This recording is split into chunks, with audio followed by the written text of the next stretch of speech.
All right, we're live, baby. In the jar, live. First moments. Let's get it going here, boys. Let's get it going here. We got a lot to talk about today. Or do we?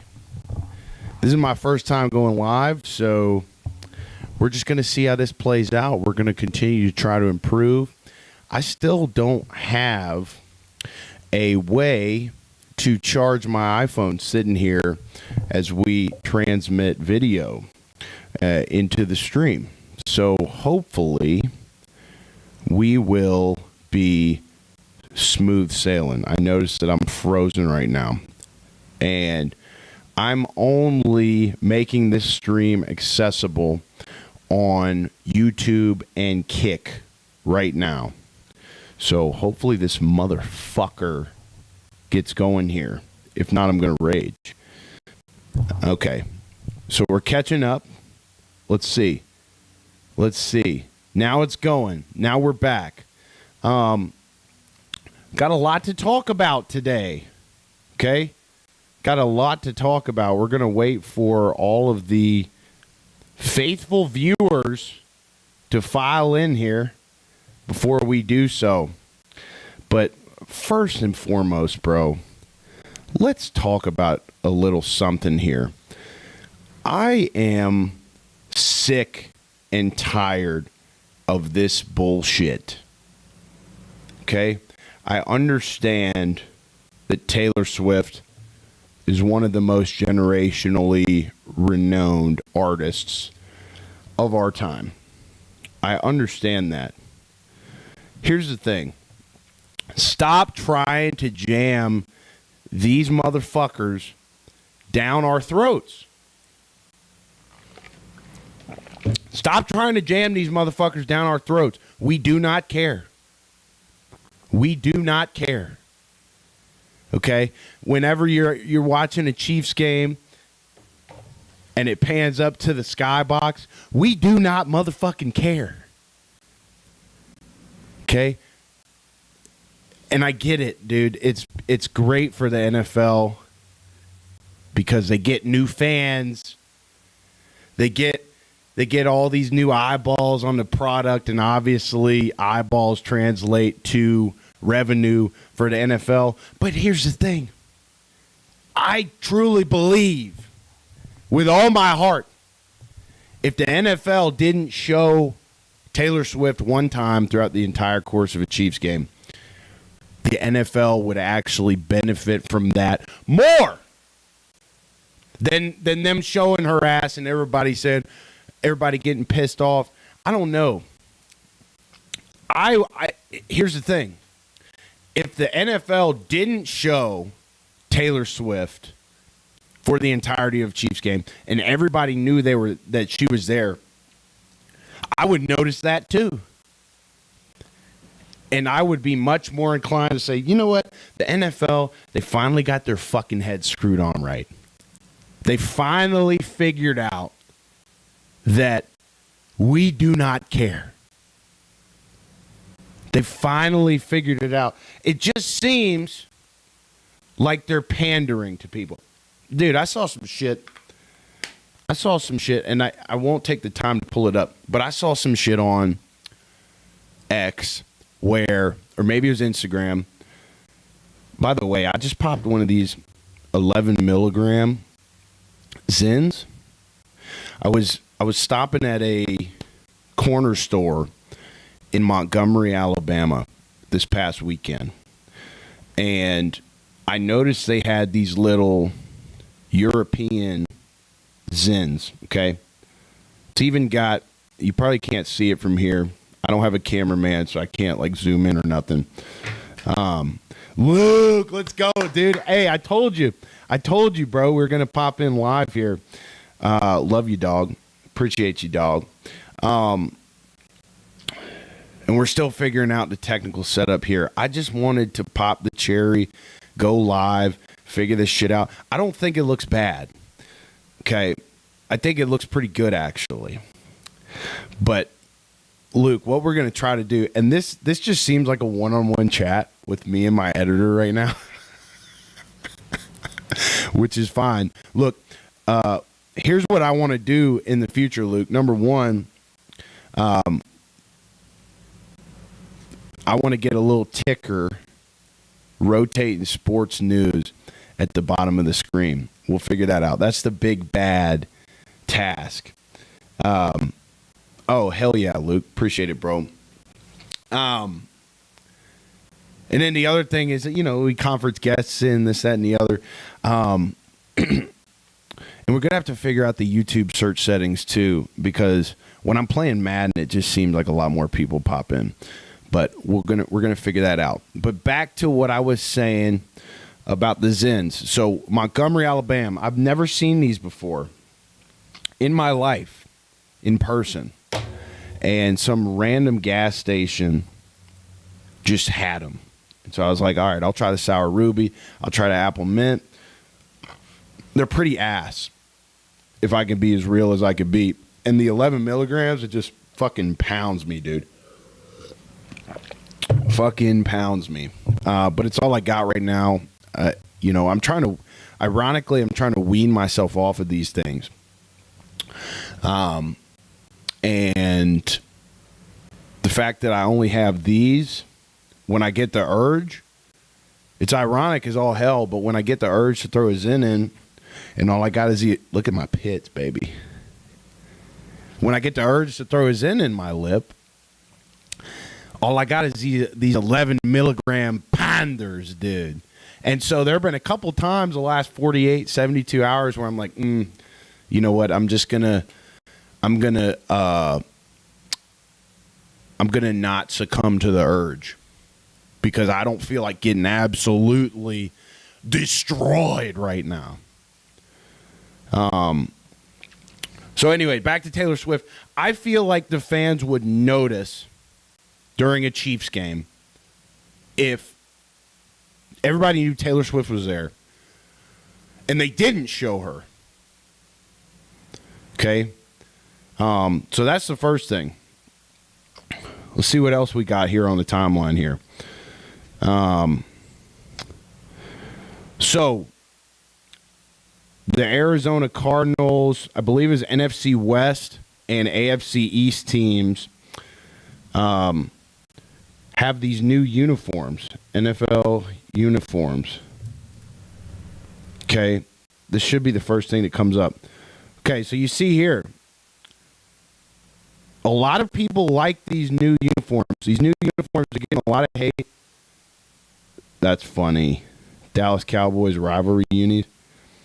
I think the New England, look, these uniforms, they've been getting a lot of hate. Oh, I can't. I got to pull this back up. I can't minimize it. The New England Patriots uniforms, I like. The Arizona Cardinals uniforms, I like. And that uniform actually got some hate. There's a little state flag, Arizona Cardinals.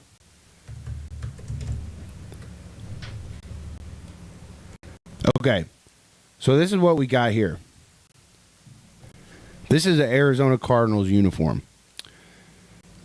I like the state patch on the sleeve there. I think Arizona's got maybe the most badass state logo, state flag out there.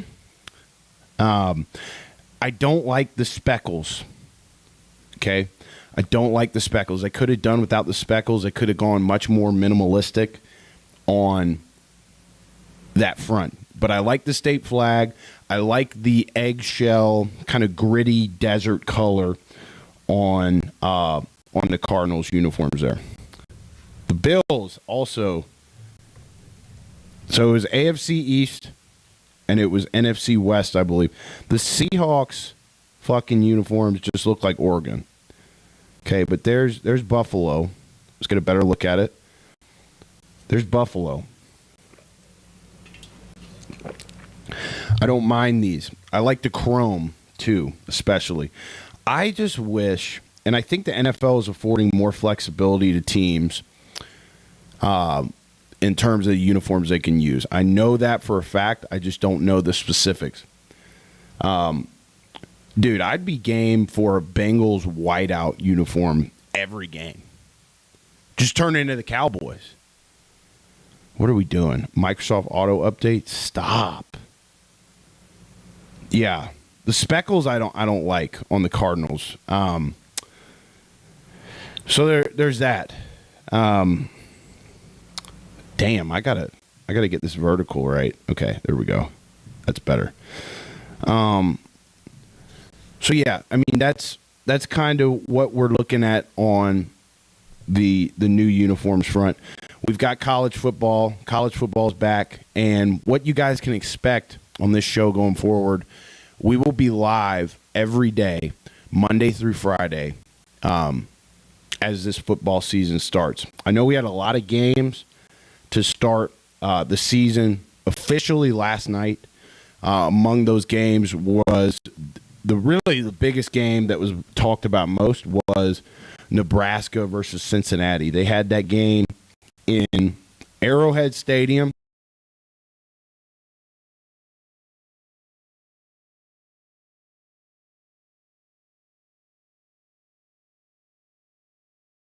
Is the quarterback for Nebraska. He wears the same number as Patrick Mahomes. He rocks the same gear as Patrick Mahomes. He's got the same skin tone as Patrick Mahomes. He's got the same hairdo. So Mahomes was on the sideline watching Raiola and the Cornhuskers run out. Okay, we'll show it here in a second. Check this out. And again, anyone that's tuned in here today, I appreciate you. We're only live on YouTube and Kick today because we're doing a little trial run here on the live stream for the episodes. But look at Mahomes. Look at him as he watches the Cornhuskers run out. Raiola is right there in front. Mahomes is watching, and he looks to the side. He's kind of like, this motherfucker. But Raiola is getting a lot of flack.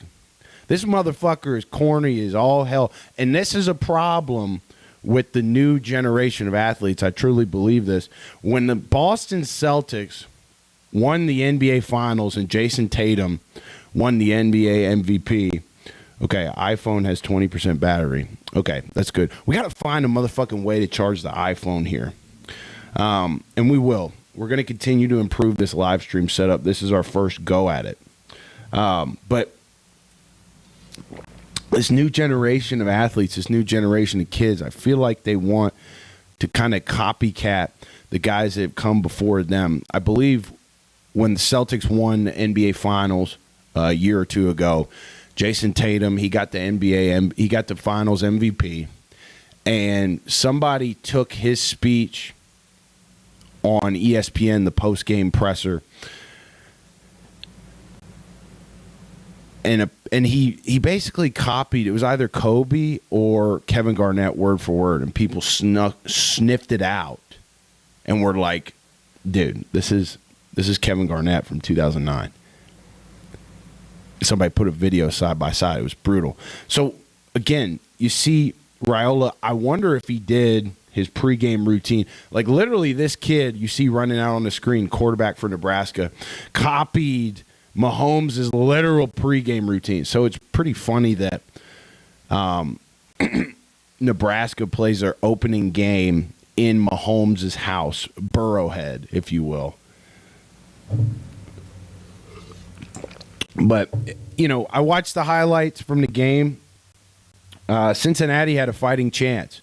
Their quarterback played his ass off. I can't remember the kid's name. He's number 2 for Cincinnati. He had at least 2 rushing touchdowns, threw a pick in a big, big moment. They had a chance to win the game on the last series. And number 2 for Cincinnati did what I do when I have the ball on the last series in Madden. He threw a pick.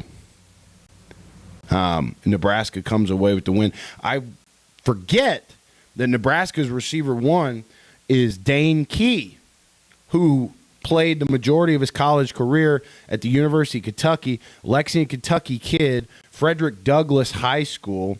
Okay, I played against his older brother, Devin, who played at Bryan Station High School in Lexington, Kentucky, had a great career at Western Kentucky University, and I believe he's a practice squad guy in the NFL these days. I know he spent a lot of time with the Broncos, spent time with the Chiefs. So there's that. Okay.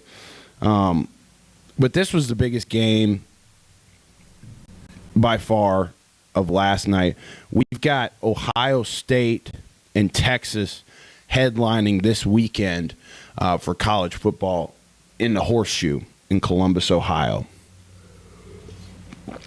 You got Arch Manning finally getting the nod to be a starter.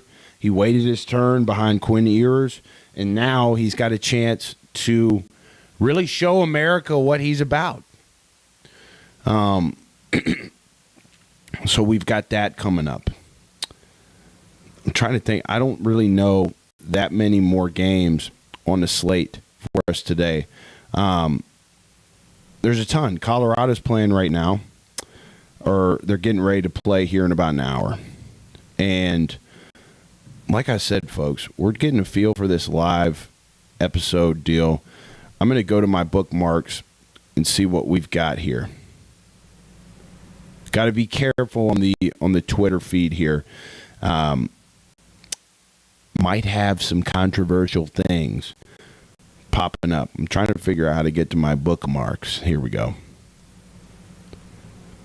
Okay.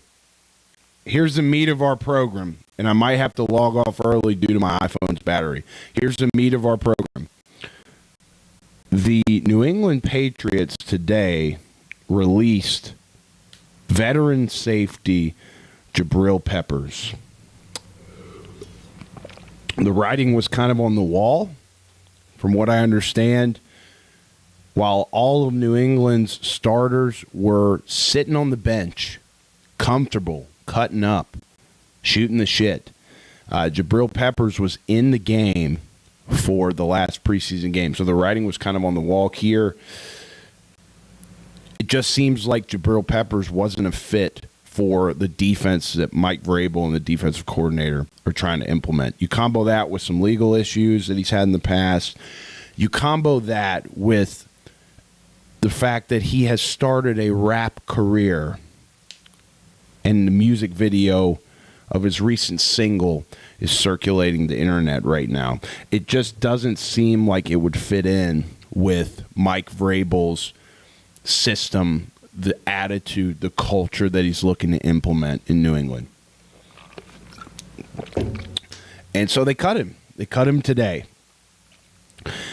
And you see the tweet on the screen here. This was the first thought I had when I saw that Jabrill Peppers was cut. Should the Cincinnati Bengals go out and get this veteran safety? There's another veteran safety on the market still whose name eludes me. I saw it in an article. I can't quite remember.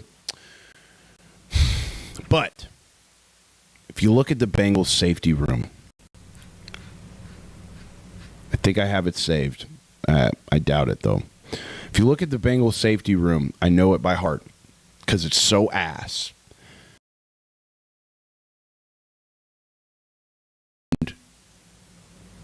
And Battle. What's his first name? Jordan Battle. As the starting two safeties.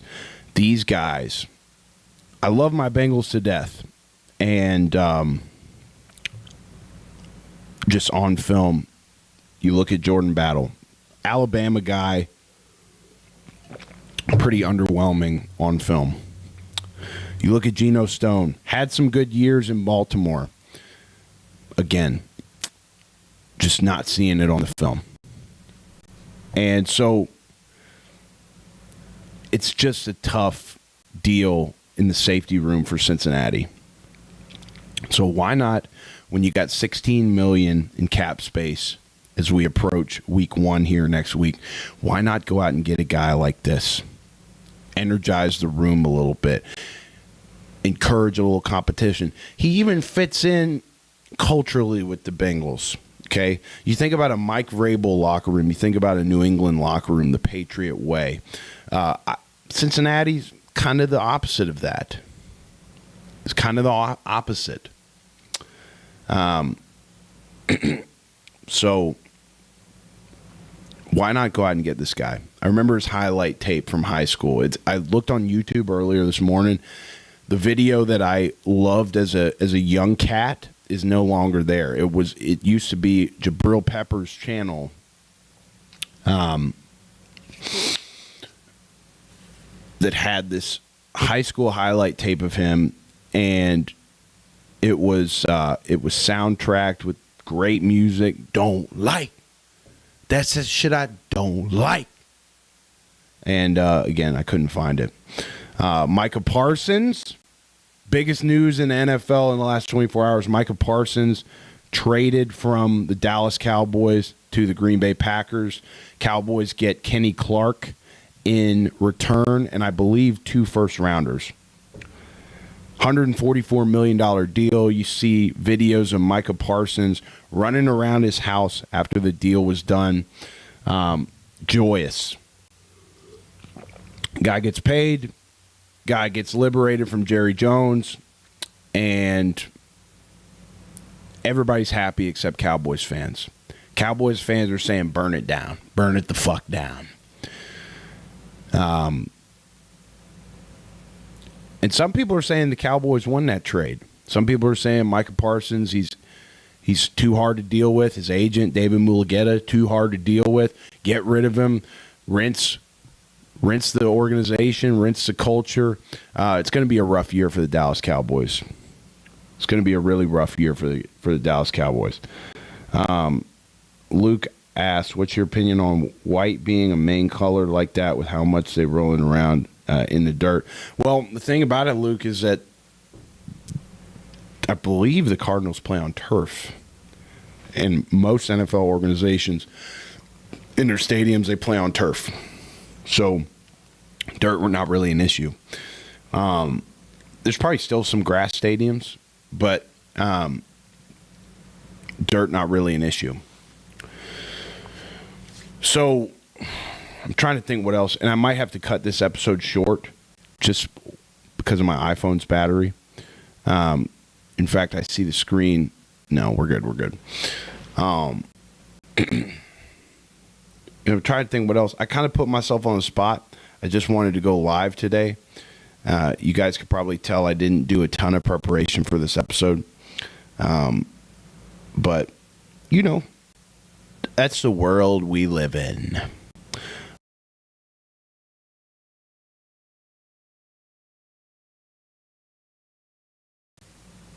This nicotine's buzzing me pretty good. Probably going to go out, enjoy the Friday a little bit. But that's the first live episode of In the Jar. We're going to pick a time to go live every day, Monday through Friday. And we'll get some guests in the mix. We'll continue to improve the visual experience here and optimize the titles on YouTube, all that good stuff. But hey, I spent a lot of time today kind of cooking this up. Just kind of woke up with the idea, hey, why not make this a live show? Eventually, when we get enough viewers, enough attention on the show, probably start doing some call-ins too and trying to make this really old style type of radio show. You know, because that's the vibe I miss. That's the vibe I feel like not enough people are bringing to the internet these days, or is that old radio vibe. You know, these old birds, these old grumpy ass sports fans calling in and being like, "What's the deal with Jose Reyes? Huh? Why the hell didn't he hustle his ass to first base?" You know, I remember that this one clip. It was this guy on Bally Sports. Bally Sports guy crash out. Let's see.